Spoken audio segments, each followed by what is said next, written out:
Well, hello, Crossroads family. It is so good to see all of you here today. You may be looking at us and thinking, what in the world is going on? But we are so excited for what we have in store for you. And with us, we have some of the pastors here from our church. And we're going to have Pastor Eliza kind of explain what's going on here and what we're going to be doing. Yeah, so hey everybody, with all the changes that are happening, we're trying to do new things to keep us all connected. And so we're launching a new online platform that includes a lot of video content. And what you're seeing now is actually the end of it. What you're seeing now is what we hope to be a live stream podcast with some of your favorite pastors from staff to talk about some of the things that you might want to talk about. So let me give you an idea of what it's going to look like from beginning to end. On Mondays, every week, starting at noon, you can expect us to drop some new content. It's going to start with the man here to my right. This is Pastor Luke. He's doing a Bible study, and right now we're in the book of Acts. We're starting right from chapter 1 because this is a time where we're having to learn how to do church all over again. And so what a great thing to do just to connect with the early church and the way that they grew. Then Tuesday through Friday, there's going to be a devotional. It's a 5 to 8 minute long devotional from one of us or one of the other ministers from Crossroads. And it's going to be, again, it's going to drop every day at 12 o'clock. And I know we could have done it earlier, but we want you to anticipate it a little bit. We want you to kind of desire it. So go after it, would you? And then on Friday, the week is going to culminate with a roundtable like this, discussing the things that we talked about all the way from Monday to Friday. So again, Pastor Luke, he provides the foundation and kind of the background information in a bigger Bible study text. And then day by day, we'll go a few verses at a time and just pull out from the scriptures what God might be speaking to all of us together. Yeah.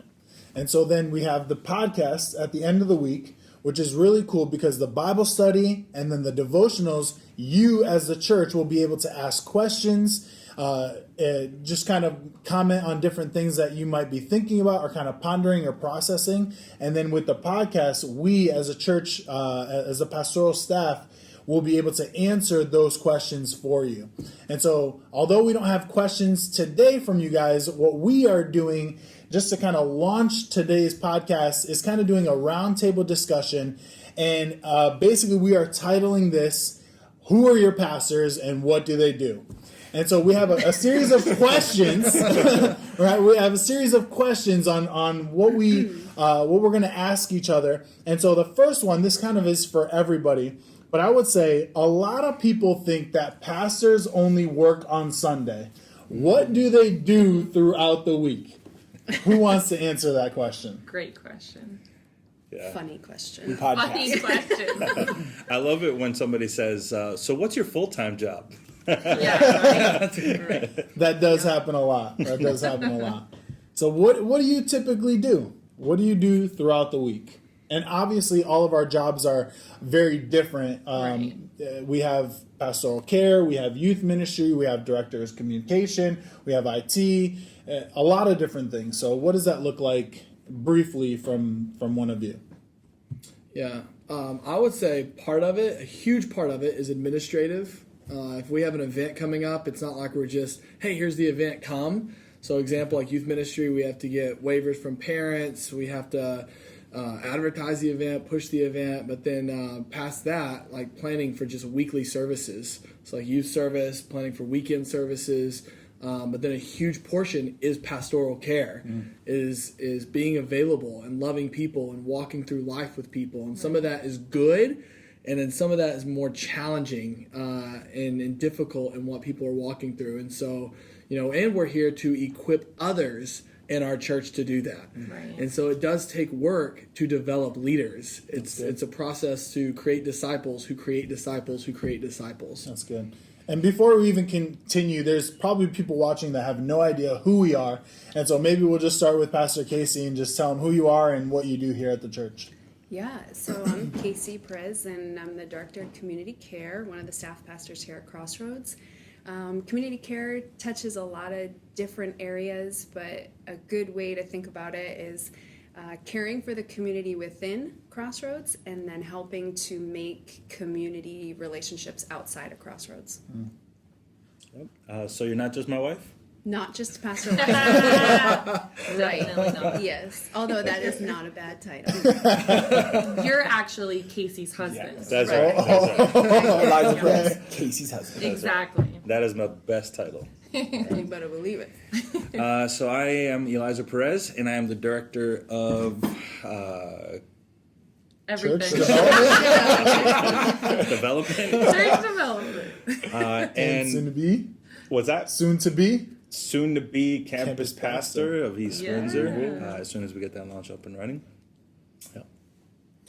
My name is Luke Monahan, so I probably have the longest job title. Yeah. So I'm director of IT, which is all the technical things in the blinky lights. Director of our small groups, which is, here's my small group for right now. And lately been trying to get videos out to small group leaders just to stay in contact with them, trying to figure out new ways that we could have a small group but maybe not be able to meet in person. I oversee a lot of our education stuff, which includes the Crossroads Bible Institute. And now as we gear up for SEU at Crossroads, I'm also preparing to start the credentialed or certified classes for bachelor's and associate's degrees here at Crossroads. Woohoo. So that was pretty long. Mine's very easy. I am the assistant pastor, but I'll be predominantly working with the new campus once that launches up. And today I'm your moderator. What's your name? Oh, my name is Steven Rivera. Sorry. And my name is Sterling Key, and I do student ministries, so I oversee 7th through 12th grade, and I work with our young adults ministry as well. Are you sure your last name isn't Sterling? How Yes. many times do you get That's that? true. How They're many like, times? Hi, Sterlings, and we're like, Or they say "Hi." keys. It's just key. Key, just like Yeah. a key. Exactly. My name is Kendra Key, and I'm the Director of Communications. So that's pretty much all things web-related, website, newsletter, graphic design, photography, bulletin, all those types of things.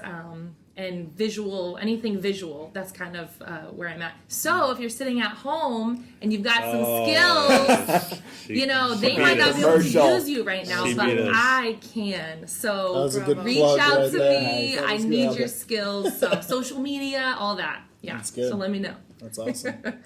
So going along with our first question, we typically deal with a lot of people just asking us, you know, do you just stay at the church, or is all you do for fun just at the church on Sundays? What do pastors do for fun on a day-to-day basis? Are we just kind of boring people? And you know, I've heard that all we do is just read the Bible like 24/7. And I know Pastor Sterling might do that. Yeah. I don't know I'm about just you started, guys, but I only have fun Sundays after church is done.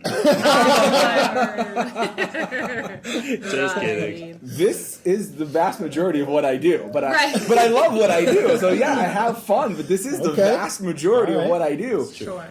This week, trying to figure out how to bring Crossroads to the internet or to YouTube but I enjoy it. Yeah. Other than that, I do nerdy stuff like play video games, play board There you games, go. chase kids around the block while they learn how to ride their bikes. And take, You go to trick- conventions. I go to like- youth conventions No, and nerd like conventions nerd too. conventions. I did both of those in the last month.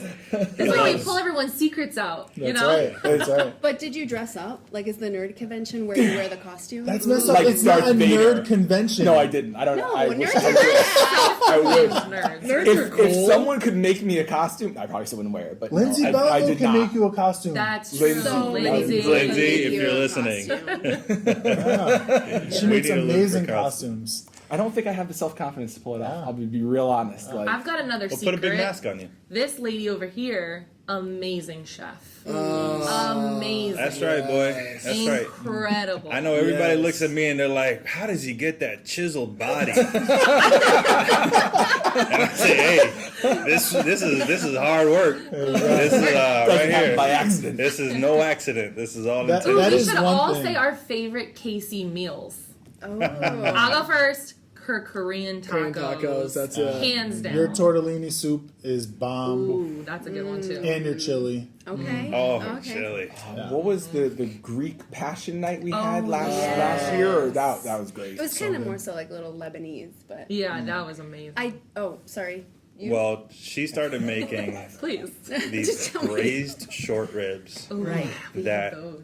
It melts in your mouth. It's so good. If you haven't noticed, we are all big foodies. Yeah. For fun, we What do we do eat. for fun? We eat. Yeah, Okay. exactly. We're always looking at something new and somewhere fun to go to for some food. That is, if you want to just culminate that answer into one thing, food is what we do for fun. But and hang out. I do really enjoy. I would say food. What do I do for fun? I do a lot of stuff for fun, but food is a passion. Like I love to go to the market, and if I like a perfect day for me would be an unlimited budget, which never happens. But an unlimited budget at Whole Foods. Different fields. You had me a limited budget. Yeah, right. That's how every good day starts. Unlimited budget. Right. But I love food and I love to cook. It's when I'm cooking, it's not work for me. It really is fun. And then being able to serve it to people that I love is even, more Definitely.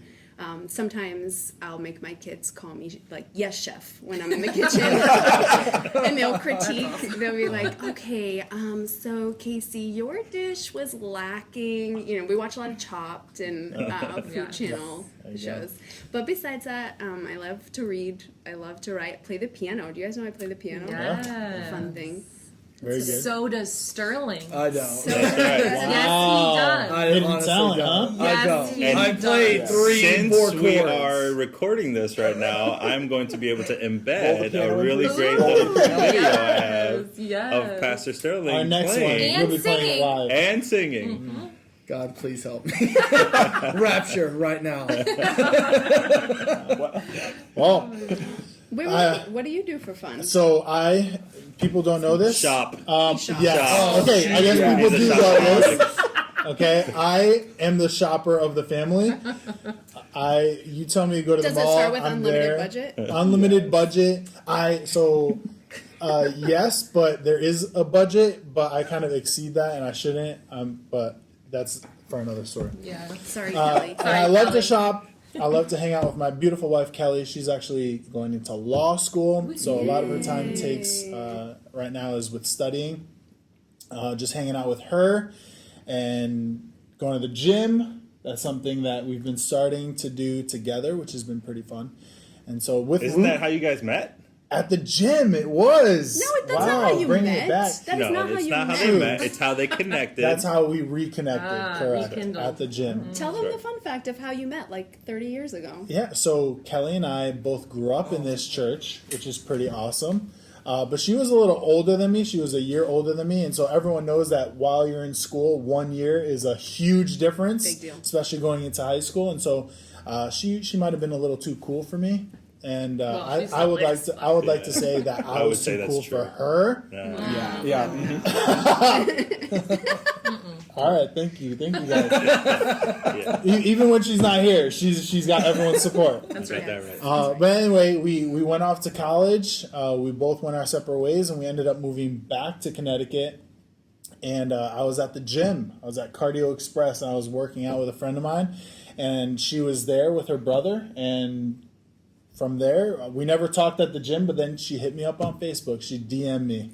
Wow. And from there, we started talking, and we reconnected. And now, a couple years later, 8 years later, we are happily married, living in Manchester. So Living the dream. pretty awesome. Living the dream.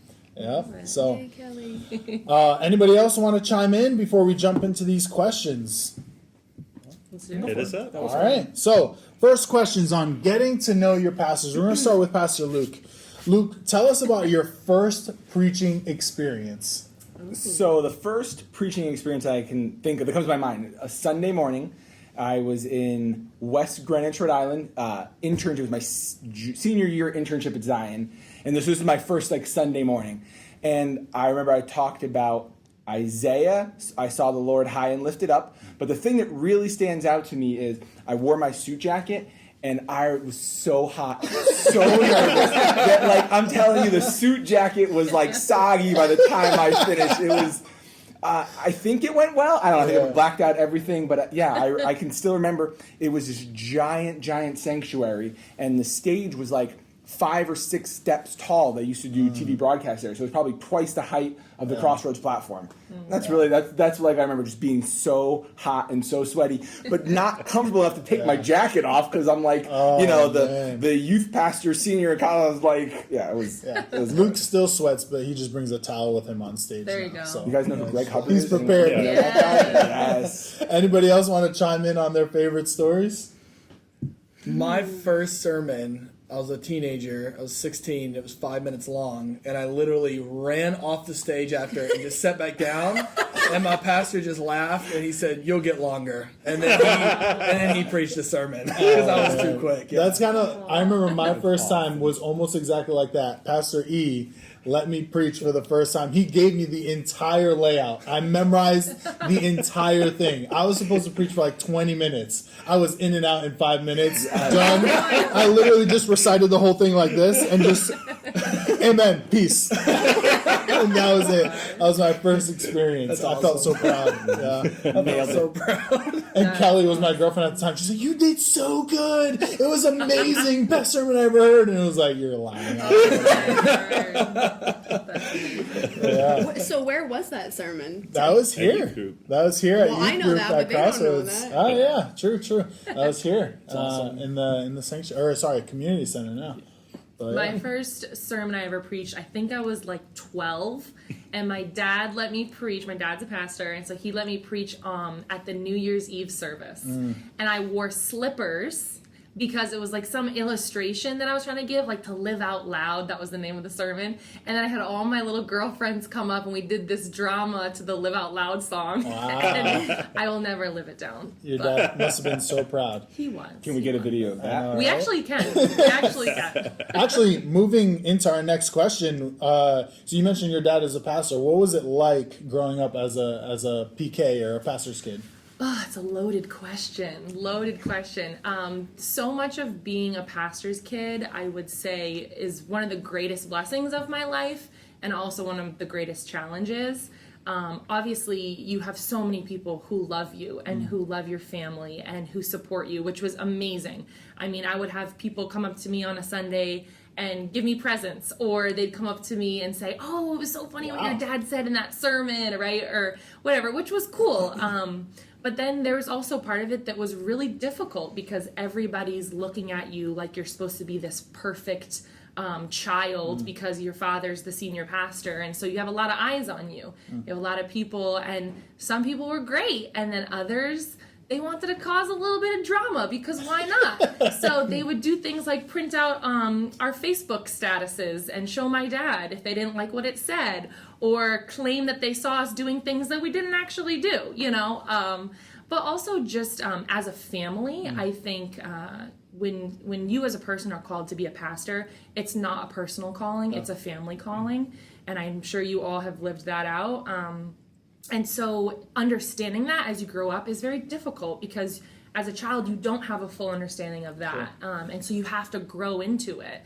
And so that's difficult and it's heavy, really, because I had to share my dad and my mom. And I remember Christmas mornings where my dad wasn't there because he was at the hospital visiting somebody who was alone. Wow. And so I'd turn to my mom and say, "Mom, where's dad?" And she's like, "Oh, he's at the hospital. He's going to be back in just a little bit."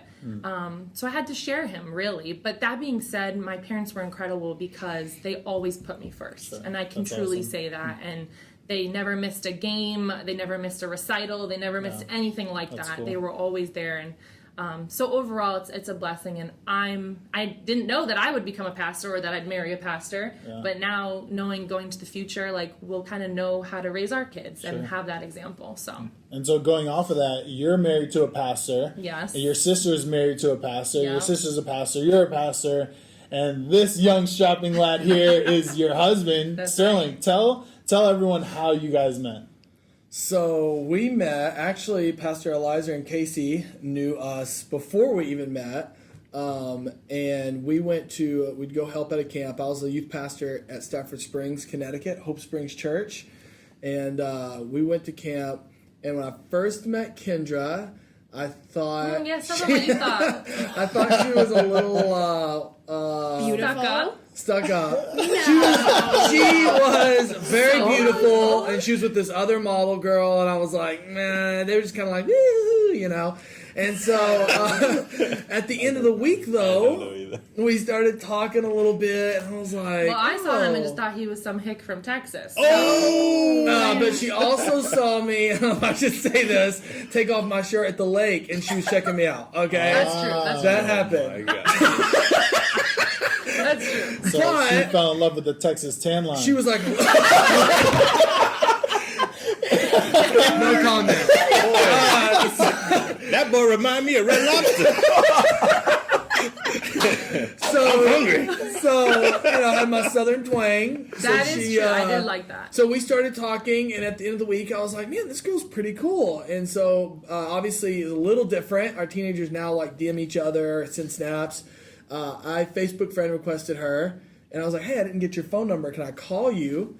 And we talked that entire night. And 8 hours straight. Yeah, and that next morning my alarm went off for church, and I was like, I need to ask you out on a date.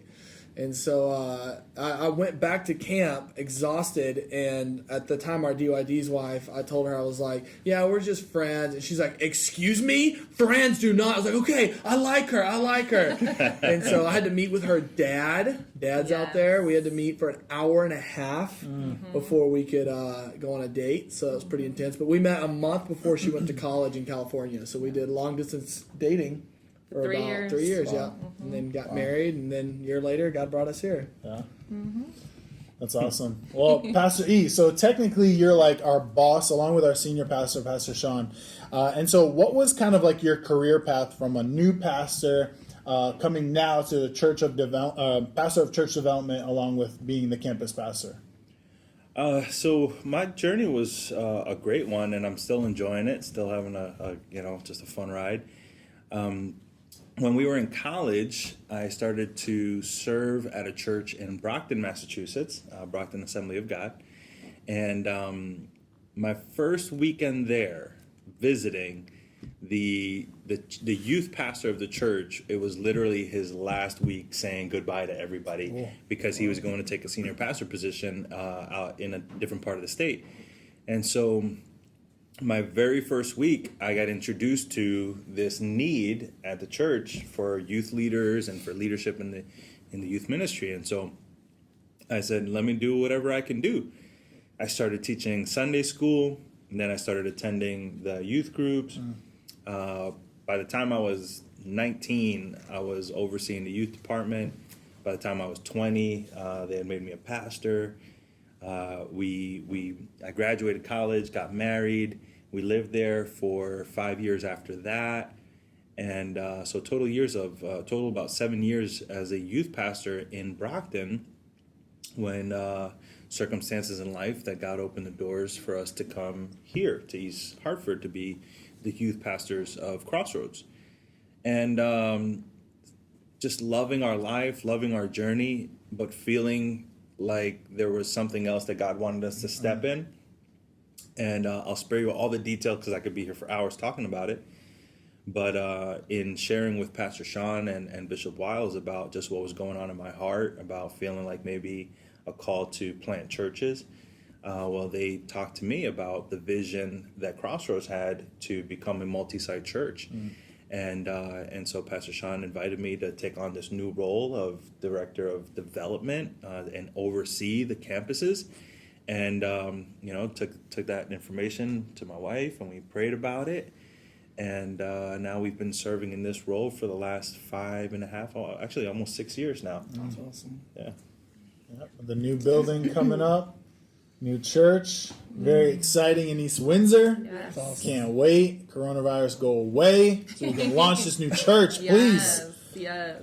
All right. So Casey, as the pastor of community care, what is your favorite aspect of the role? Oh my goodness. I love my job. I love what I do. Community care, like I said earlier, it really it touches so many different areas. You know, on one day I could be helping a couple plan their wedding. On the next day I'm writing curriculum for some adult ed. On the next day I'm talking to new believers or men's ministry or women's ministry. I mean, it just touches so many different areas here at Crossroads, and I love it all. I think if I had to choose one thing that I really love about my job is Crossroads is filled with great people. I mean, we all know that. Yeah. But I really mean it. Crossroads, I don't think, if somebody could try to prove me wrong, but they won't, I don't think that there's a better congregation than the people that we have at Crossroads. And so my favorite part of the job is working with the leaders of these individual ministries. Cool. Yeah. Sterling said it earlier. A lot of what I do is highly administrative, and because community care touches so many different departments, obviously it would be impossible for me as one person to plan a men's retreat and plan a women's breakfast and work out Guest Central and whatever else it touches, but I don't need to, because we have these high-level leaders that are over each one of those areas. The food pantry as well, you know, is one of them, the health fair. And so I find a lot of joy in working with those volunteer leaders. Amazing the amount of time that they volunteer on top of their responsibilities. Working with them to develop the different programs that we have here, and seeing their joy come out, and then really setting them up in a way where they can succeed and touch other lives and make disciples. So I would say working with the people, working with the leaders. I just love that. And you wear a lot of hats because you manage funerals, weddings, baby dedications. I mean, what else? There's a plethora of different things that you deal with and help manage. Baptisms, Right. And you have so many leaders that you're able to call on a spot, and they're willing to help you and just engage in the community, which is pretty awesome. It is, yeah. I mean, if it was up to me, if it was just up to Casey, I would not be nearly as successful as who we are today. It is because of those leaders. It is because people are willing to say, you know, yes, I work 40, 50, 60 hours a week, but I am committed to the call. I'm a participating member of Crossroads, which means I'm going to participate. And you know, and they're amazing. So it doesn't kind of, if you were to look at it on paper, you know, what does community care cover? It's like, oh my gosh, you know, that's a lot, but it really isn't, because the people rise up and they do a great job at it. So That's awesome. That's so cool. in a nutshell. Yeah. I know. So Luke, you have 3 kids. Yep. Right? You're married. Your wife's Robbie Joe. And with this whole pandemic going on, with the 3 kids home from school, how are you making sure that they're not bored throughout the day? What are you doing with them? I don't know. My wife is doing all the hard work. Let's just say she couldn't be here because she's doing it. Robbie Joe is a beast. Exactly. Yeah. Robbie Joe is really That's a taking good thing. That is a good thing. Yes. She's awesome. That was a compliment. But on behalf of my wife, I really think one of the things, boredom is kind of a state of mind. And kids like, oh, I'm bored. Well, let me entertain you. Like, well, no. There's a breaking period. There's like but right now the kids go and they figure it out. Now we have been doing spring cleaning of one room of the house per day. Nice. And so the kids have been working on their bedrooms. Send them over to our house. Yeah, Yeah, sure. please. They're outside a lot. Liam is getting on the bike now and working out how training wheels work. But we've kind of just forced them to figure it out. Now, there's probably more screen time than there should be, but it's not unlimited screen time. There's a lot of Legos. We're kind of finding old toys. A friend gave Liam a set of drums the other day. Liam, the youngest, the most active, the most energetic, the most everything, is the one who we need to keep the most eye on. So basically, if we can keep Liam in line, then everybody else is just is easy from There you there. go. And school, they're doing online school. So yeah, our South Windsor had been already working on this thing they called Snow Day Scholars, which they were trying to figure out how, if we had a bunch of snow days, how not to lose credit for each of those days. Wow. And so since we actually had like one snow day, I think, they turned that and expand that for this. So they're doing a lot of Google Classroom, and they're getting assignments. And I had a parent-teacher conference on the phone the other day, just to kind of connect. Yeah. So actually, our school district has been great. They've been working real hard, and we've been making the kids kind of keep working, maybe making them take a little more time out. Like, did you check that? Did you work hard on that? Bub, my middle son Luke, was he was supposed to write something, and he was using talk to type, which the teacher said he could do, but we all just kept yelling cheater in the background. So all he was doing, he had to keep starting. He was trying to like sneak and talk into the laptop real quick. So we're kind of helping them take a little more time on their project. But they've gotten into a rhythm now already. With day 5, they've kind of gotten used to this. Yeah. And Eliza and Casey, you guys have 2 boys, 2 very active boys, Manny and Levi. What are they doing besides just riding their bike all day and homework and? The boys are cool. It's the dog I got an issue with. The dog doesn't know how to act now that we're home all the time. They have a dog named Bear. He's like, Bear is like the tiniest thing. Yeah, for real. He's ferocious. Yeah. They're doing good. Yeah. Listen, shout out to all of the teachers, all of you who work in any type of educational field. Thank you above and beyond. I can say I've always had an appreciation for you, but wow, even greater now, perspective is key, right? And my boys, looking at what their teachers provided for them before we broke, I think they were at the school until, midnight, 1 or 2 in the morning the day before, just preparing everything and going as far to offer their cell phones and FaceTime with the students. And it's just amazing. People are incredible.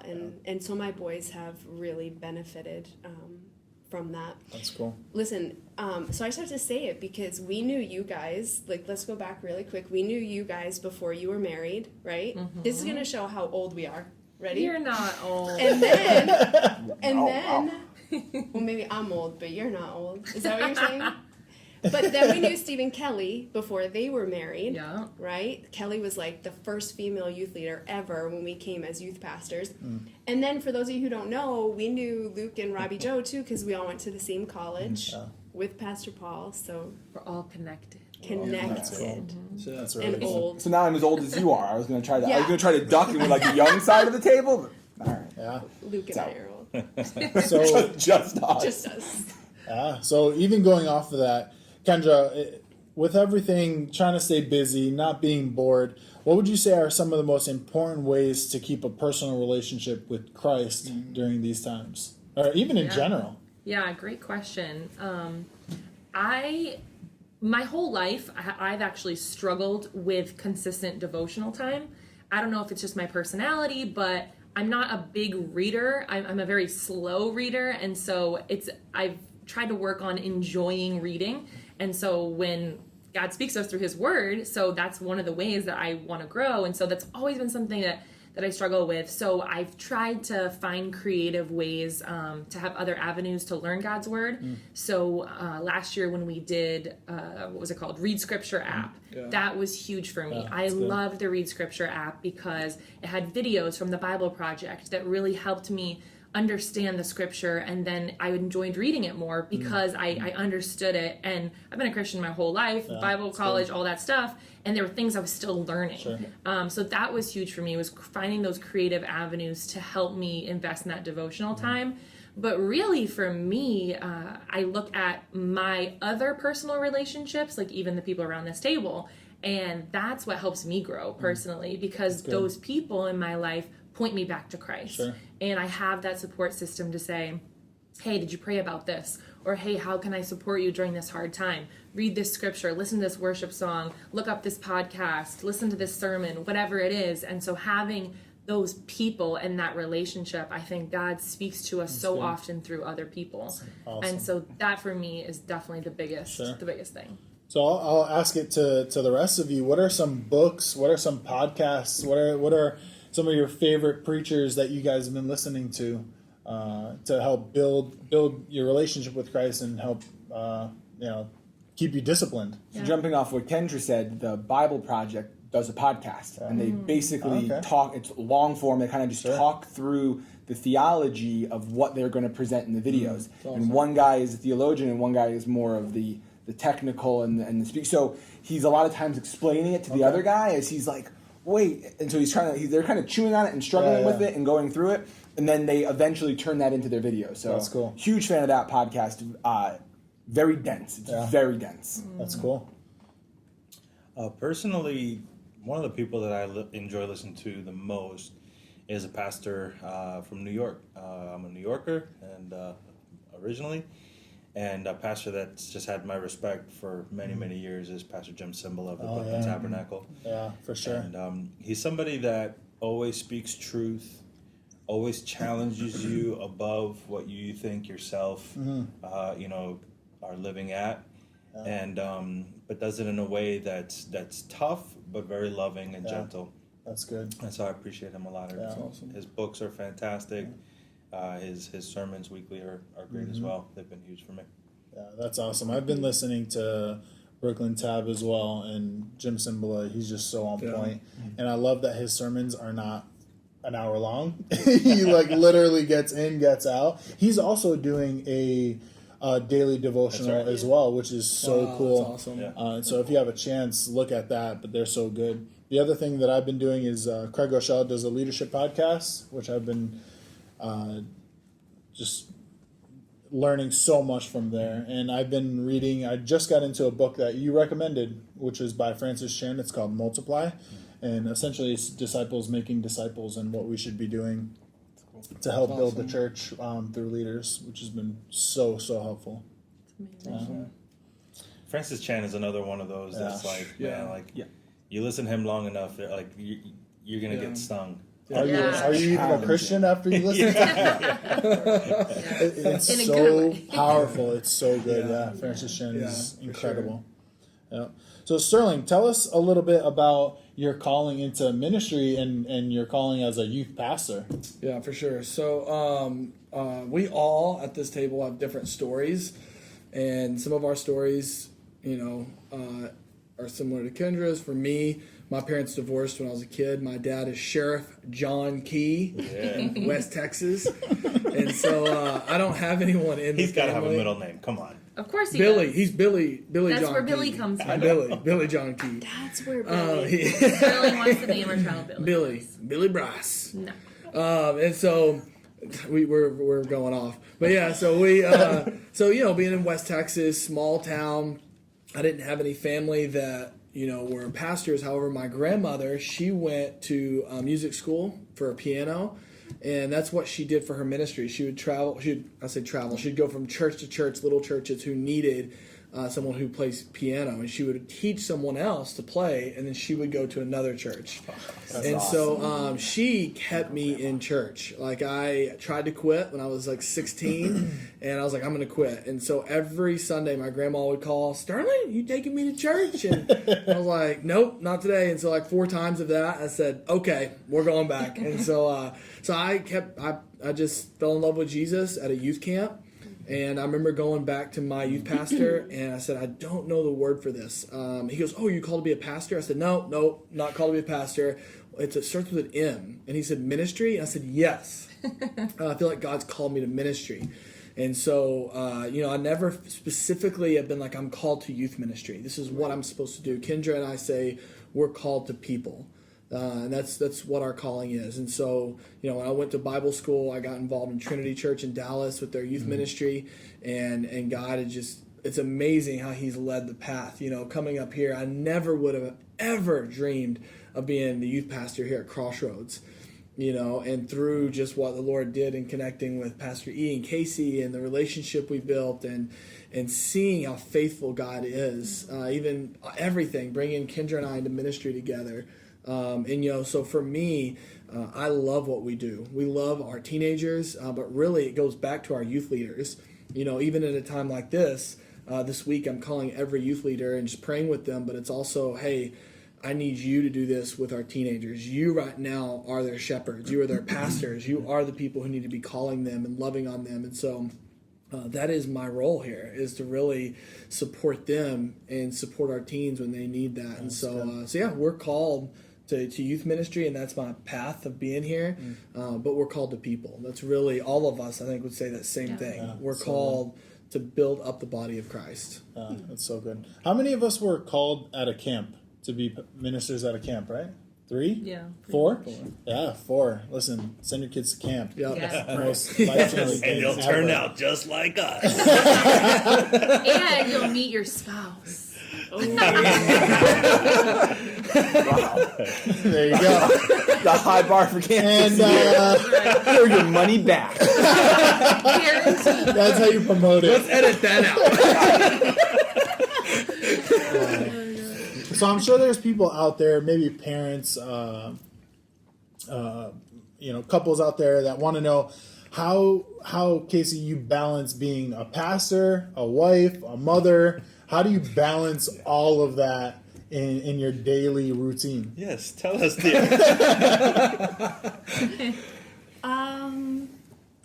It's a good question. I think it's asked in every arena, right? Not just as a pastor. Yeah. I mean, I think the mom who works in retail, Sure. or the mom who is a teacher, or the dad who, whatever. I mean, it's when you become a parent, you obviously take on, roles and responsibilities that you didn't have before you were Sure. a parent, right? You live this sacrificial life, and your schedule is not your own. Yeah. I think when people ask that, they ask it with different motives, or they're maybe looking for one specific answer. There's just a few thoughts that come to mind though when you say that. Number one, I just try to balance, or remember, I should say, who is Casey? Who has God asked Casey to be? And not losing sight of that. With in regards to being a parent, sometimes, and I'll only speak for myself because I don't want to offend anybody, but I think sometimes it's good to keep in mind that my children aren't everything.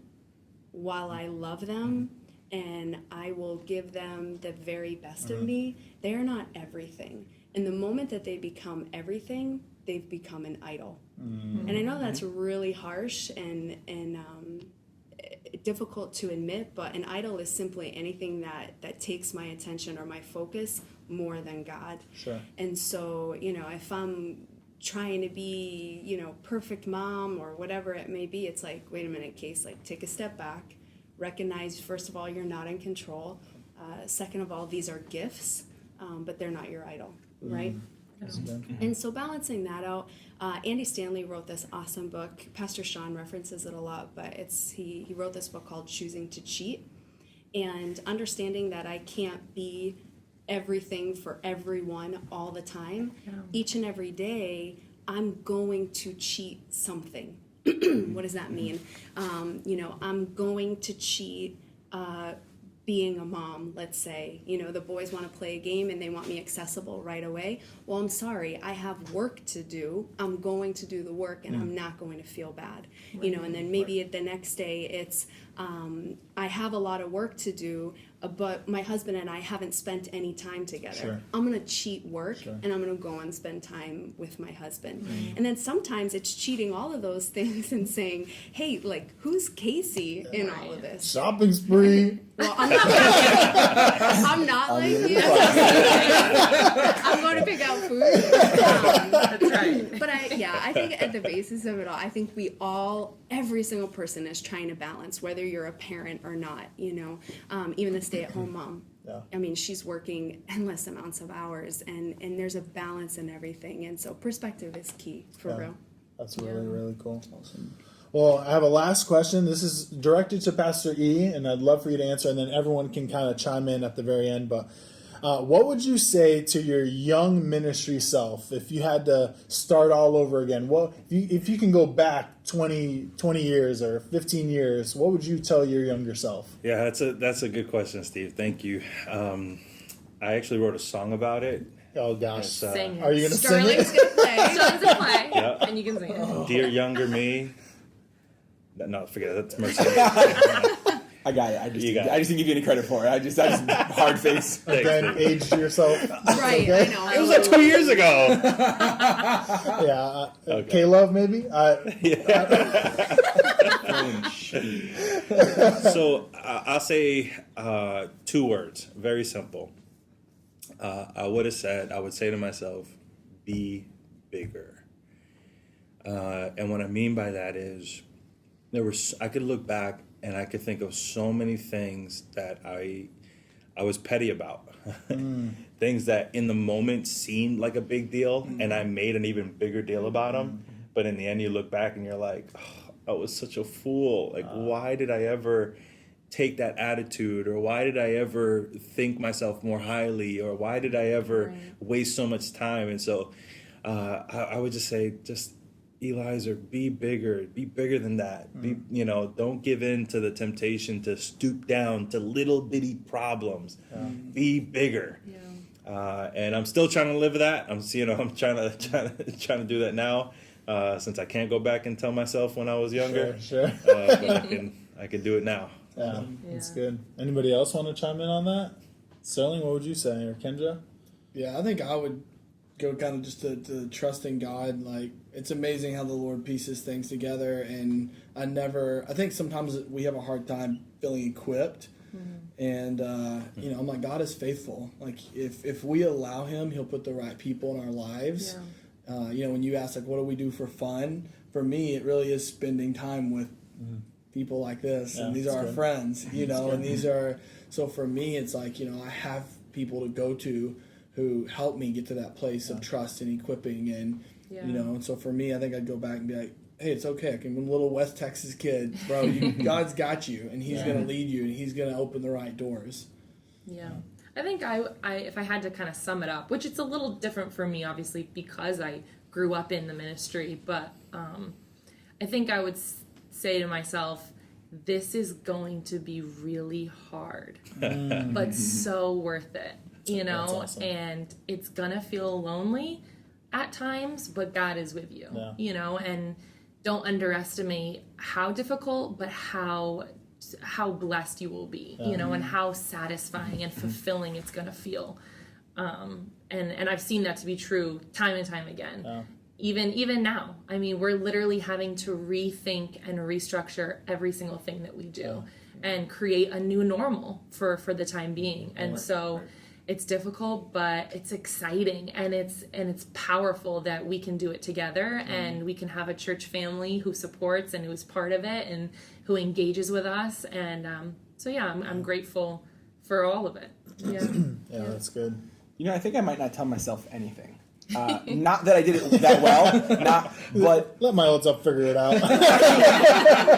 Yes, because it's that journey where God is bringing you from thing to thing. I think if I told myself, I'd be like, you know what? I think I'm gonna bail. Yeah, like this. I don't know that and you're not ready for that. There is a growing process and a developing process, that like I wouldn't want to short circuit that process, because you can't cut in line. It doesn't work. You have to go down the valley, up the mountain, back down into the valley, back up a bigger mountain. And that's kind of how the process works. Right. I'd probably just say, hang on. That's a good one. I think for me, I needed a lot of advice. So I'd have some long conversations. I'd probably smack my younger self first and then start talking to him. But the biggest thing that I'd probably tell myself is allow people to pour into you. I was very stubborn growing up, and I probably still am very stubborn. No. It's hard to believe. But Kelly, no way, right? but I would say allow people to pour into you, because those are the people that God is using to help you through the way, to help mentor you. And you don't have to do it alone. God has placed people in your life to help you navigate through your life. And so allow people to pour into you, and realize that your problems do not compare to how big God is. God is so much bigger than your problems. God is so much bigger than your temporary things that you're going through, and just trust in Him no matter what, even when it feels like He's not there or it sounds or feels like he's not listening, to just continue to trust in God because he's just so much bigger. Yeah. So, but yeah, that is it for the podcast. So we're so happy that you stayed with us this long. Yeah. If they did, there's like one person watching. I know. Thanks, Mom. It's awesome. Yeah. Well, then all of our moms and our parents are just crying. They're so happy. I can picture Jack. Yeah. Yeah. But we want to say again, thank you, and be sure to continue to tune in every week at the same time.